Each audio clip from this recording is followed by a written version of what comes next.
La douane aide les entreprises en fait depuis la plantation, puisque nous avons des services de viticulture à compétences viticoles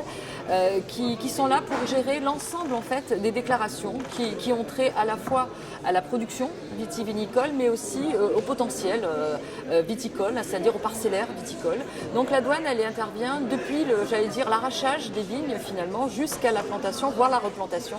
de ces vignes. Et puis un viticulteur, c'est un opérateur économique et donc à partir de là, il a besoin d'être accompagné pour réaliser des opérations de dédouanement et en particulier pour exporter, puisque le chiffre d'affaires il se fait beaucoup à l'export soit vers d'autres pays membres de l'Union européenne, soit bien sûr ce qu'on appelle le grand export, c'est-à-dire les pays plus lointains comme les États-Unis, la Chine, le Japon ou le Canada. Alors en fait concrètement, le viticulteur, soit il n'est pas intéressé ou n'a pas une capacité suffisante pour faire de l'exportation, et dans ces cas-là, il a des services locaux,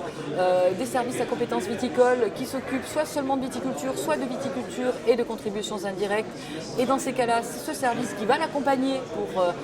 remplir ses obligations déclaratives, mais aussi pour assurer finalement le règlement aussi des droits, puisqu'il a des assises, des contributions indirectes à acquitter.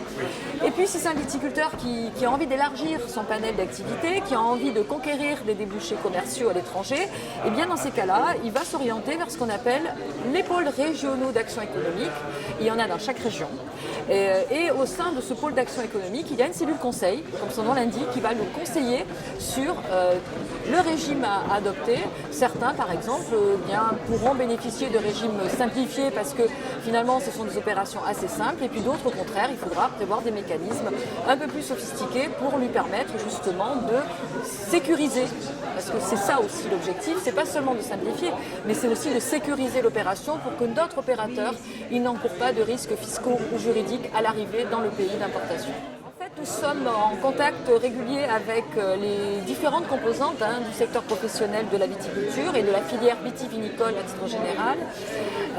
Et nous mettons en place en fait des groupes de travail, des occasions de rencontres pour recueillir leurs attentes en matière de simplification, parce que tout est lié. Il ne suffit pas de conseiller sur une procédure ou sur un régime douanier d'exportation, mais il faut aussi que dans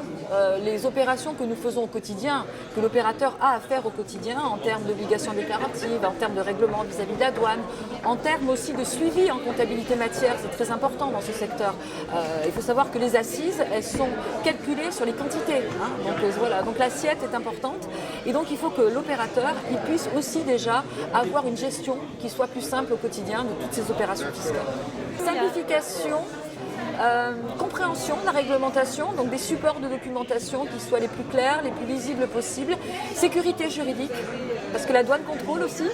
et l'opérateur ne peut pas être en infraction s'il est contrôlé par la douane, donc il a besoin de sécurité, il a besoin aussi de savoir comment sa fiscalité va évoluer, donc il a besoin aussi d'avoir un peu de visibilité sur le champ de la fiscalité, et puis il veut avoir au sein de la douane des interlocuteurs bien connus, bien identifiés, auxquels il pourra s'adresser pour avoir un conseil ou pour poser une question.